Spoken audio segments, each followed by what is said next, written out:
The State of the Union is what? Strong, divided, broken? Well, you fill in the blank. Take your pick. This much we do know. Tomorrow night, President Donald Trump is finally expected to head to Speaker Nancy Pelosi's house, a venue he had been denied access to by the Speaker, you will recall. The address was supposed to happen last week, but was delayed following a dramatic back and forth between the President and the Speaker, a game of brinksmanship, with the Speaker refusing to host the speech while the government was shut down, and one that left the President with lingering bad feelings. I think she is very bad for our country. She knows that you need a barrier. She knows that we need border security. She wanted to win a political point. I happen to think it's very bad politics because basically she wants open borders.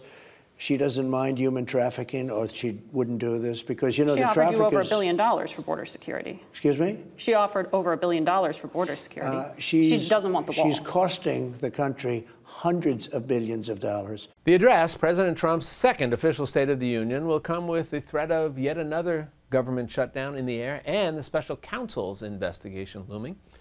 Michael Waldman is the president of the Brennan Center for Justice at NYU School of Law, a nonpartisan law and policy institute. He also served as President Clinton's director of speechwriting from 1995 to 1999.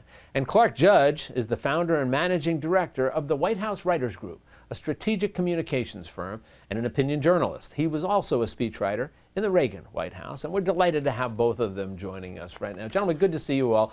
I'm going to get into substance and tone in a moment of this, but I'm fascinated by the behind the scenes, the inside baseball, if we will. So let me ask you both, and Michael, I'll start with you.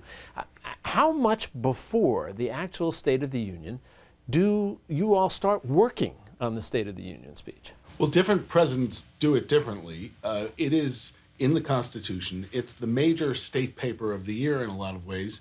And for Bill Clinton and a lot of other presidents, it was really how they organized their policy agenda. So it would take weeks and weeks and drafts with a lot of thinking, a lot of input. I used to joke that for the State of the Union, we would install a round keyboard in my office so everybody could type at once. But it's given a lot of thought by serious presidents. Yeah. Clark, how about you? What sort of time frame? How many drafts? Who would see them? December, it begins. Maybe a little bit in November, but really December, and picks up steam after New Year's Day. In our administration, it changed from year to year. Some years it was one or two people. Other years it was the entire staff. And a lot of input, but it was pretty organized. We knew where the president wanted to go.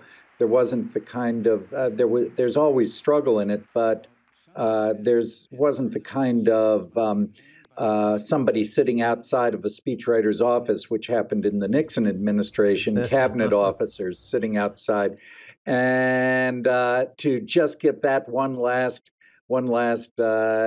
program mentioned. I suspect there's a lot of that tugging and pushing and pulling. You got to put this in. No, you can't leave that one out. How do you deal with all that? Because you have all these constituencies, and everybody, I'm sure, wants their, let's call it your Andy Warhol 15 minutes of fame. Let's call it your Andy Warhol 15 lines in the speech of 15 fame. 15 words would be. 15 words. Yeah, you're right. All right, let's say 15 words. Well, Michael, you know, the president sets an overall thematic tone. In the case of Bill Clinton, he would sit down with us at the beginning and talk about what he wanted to say as an overall matter. He might point to some other speeches he'd given as what he wanted to base it on, but then there would always be policy initiatives and actually sometimes policy surprises. So that it was often the case that there would be a Office of Management and Budget or an economic policy process going on at the same time to bring it all together.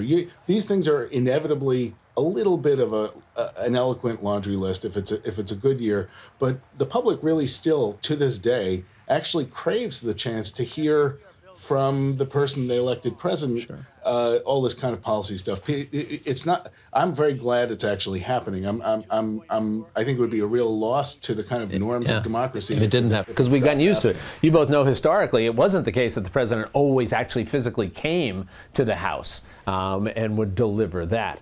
But let me ask you this, Clark. Let me ask you, if I can, if you were giving advice to this White House and to this president about the State of the Union address, what it should look like, sound like, feel like. What would you say to them? Well, the first thing I'd say is that he's had some very inventive State of the Unions, driven in part by how hostile at least the other party is to him. You don't want to go in there and get lots of booze and have a raucous time. And you recall one State of the Union, he opened up, the first one, I believe, he opened up with something that about Israel that had the entire Congress on their feet cheering.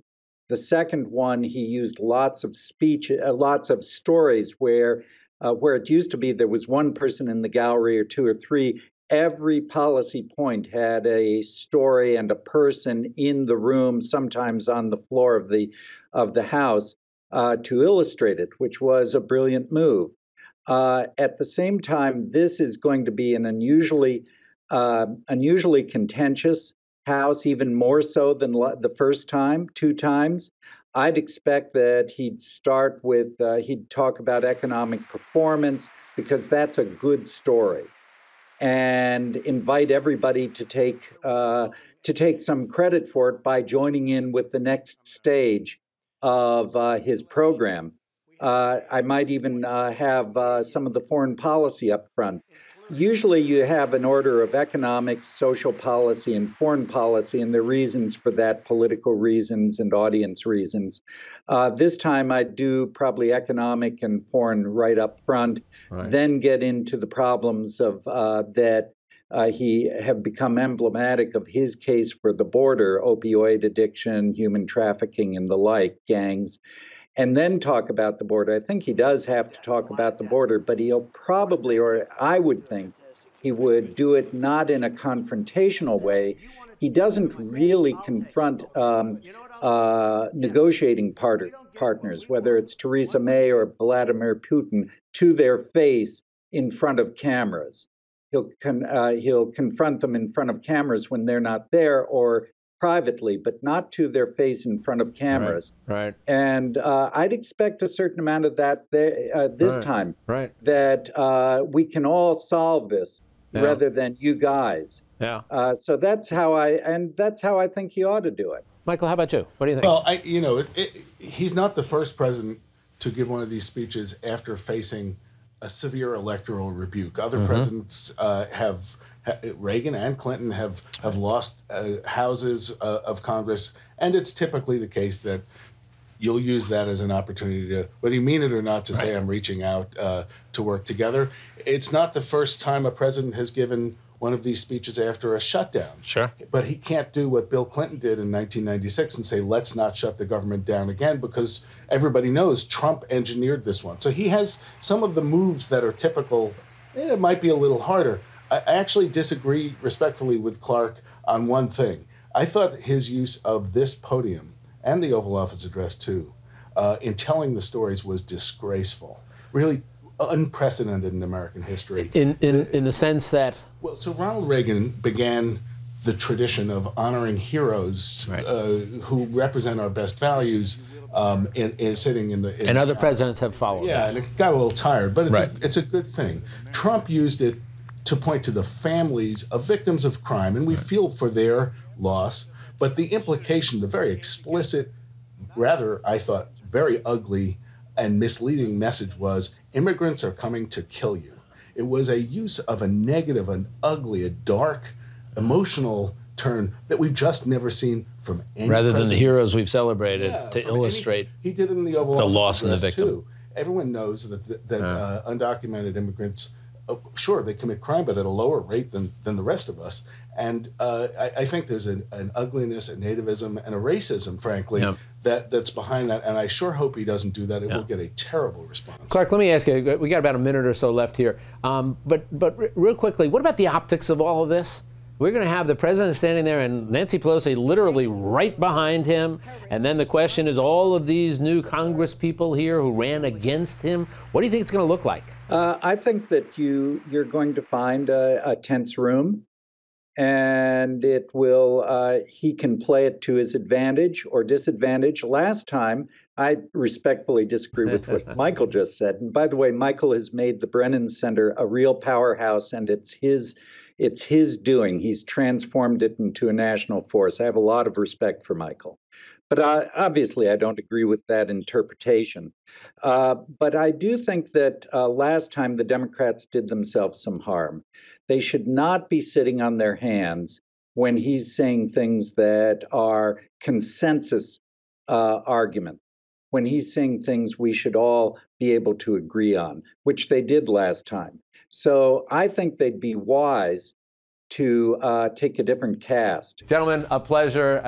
Very helpful to help us understand all this. We appreciate it. We'll talk with you again sometime soon. Clark, Michael, thanks so much. Be well, both of you.